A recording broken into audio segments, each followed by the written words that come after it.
Karena ketauhidannya yang luar biasa tinggi, tidak ada yang menjadi penolong kecuali Allah Subhanahu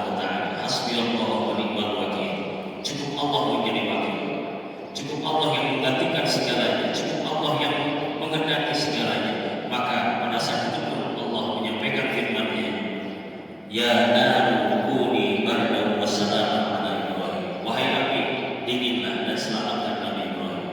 Allahumma shalli wa sallim wa barik alaihi. Akhirnya fillah yang dirahmati Allah, bulan Muharram pun adalah bulan ketauhidan, di mana Nabi Ibrahim rahimahullah diuji oleh Allah Subhanahu wa taala yang berada di dalam bara api selama 40 hari 40 malam. Dan yang diungkapkan oleh Nabi Ibrahim cukup dengan kalimat hasbiyallah wa ni'mal wakil. Maka kesempatan kita bermunajat kepada Allah Subhanahu wa taala, lebih-lebih di hari ini ada yang menjadikan hari ini adalah tanggal 10 Muharram.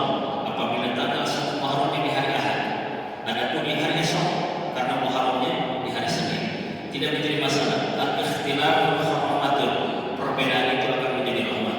Insyaallah lebih sempurna dari hari kemarin kita saum, hari ini saum, dan besok pun kita saum. Insyaallah tidak akan disia-siakan oleh Allah Subhanahu wa taala. Mohon izin, hari ini ada yang saum. Ayo saum di tengah ayat. Ayo saum ayat. Itu kalau mana ada.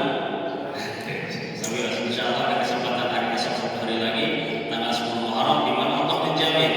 Kata baginda Rasul, "Shaum yauman rasulullah yukaffiru sanatan madiyatan." Siapa orang yang berpuasa satu hari di bulan Muharram, tepatnya tanggal 10 Muharram, maka Allah akan menjamin ampunan dosa selama 1 tahun yang akan datang. Sallallahu alaihi Muhammad. Akhirnya billah rahimahullah, begitu pun dengan Nabi Ayyub alaihissalam yang dilanda penyakit kulit habis kulit dan daging. La ilaha illallah. Yang dimana dalam lukanya itu, dalam penyakit kulitnya itu ada binatang berupa belatung. Alhamdulillah subhanallah. Sudah habis daging dan kulit dimakan, tinggal belatungnya yang tersisa. Maka belatung saling makan, berantem saling makan. Singkat cerita, dalam hikayat Allahu a'lam bimuradi, dari sekian ratus barangkali sekian ribu belatung tinggal 2 yang tersisa. Yang satu di pundak, yang satu di paha. Belatung yang di pundak merayap ingin menyentuh lidahnya Nabi Ayyub alaihissalam, dan sementara belatung yang berada di pahanya ingin menyentuh jantungnya Nabi Ayyub alaihissalam. Di saat itulah Nabi Ayyub kasih Allah bermunajat pada Allah Subhanahu wa taala, tidak meminta sembuh langsung tetapi dengan bahasa diplomatis.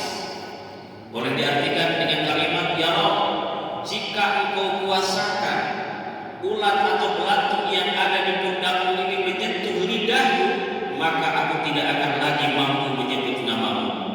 Dan jika belatung yang ada di pahamu ini mampu menyentuh jantungku, maka niscaya aku tidak akan mampu lagi untuk berzikir kepadamu."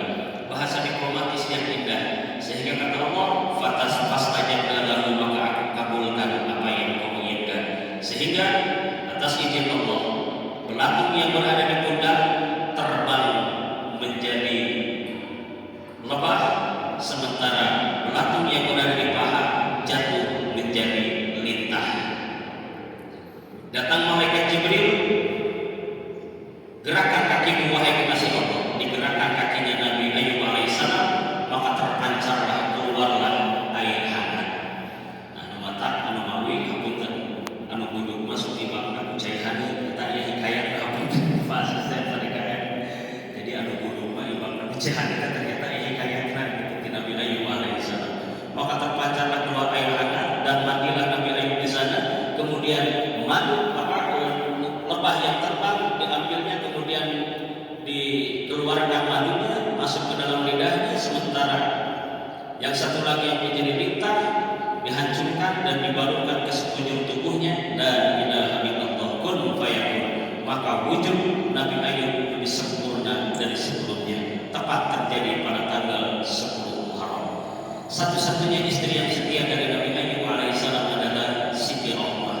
Istri Nabi Ayyub itu 9 pasien, dan segera bahkan ada yang mengatakan 14 gitu ya. Nah, dari sekian banyak istri-istrinya tinggal Siti Rahmah yang sisa. Siti Rahmah begitu setia, dan kalau dilihat dari nasabnya, Siti Rahmah adalah putri asli dari Nabi Yusuf alaihissalam. Putri asli dari Nabi Yusuf alaihissalam begitu setia menemani Nabi Ayyub alaihissalam yang dalam keadaan menderita, masya Allah, oleh Allah disembuhkan. Akhirnya bila yang dirahmati Allah Subhanahu wa taala, maka dengan hikmah, mau'idhah dan juga akhirah daripada bulan Muharram ini membawa berkah untuk kita semua, dimudahkan segala urusan, dan yang terpenting Allah mengampuni dosa-dosa kita sehingga kita menjadi husnul khatimah. Siapa orang yang tidak memiliki dosa? Semuanya pun termasuk saya fakir, bahkan lebih banyak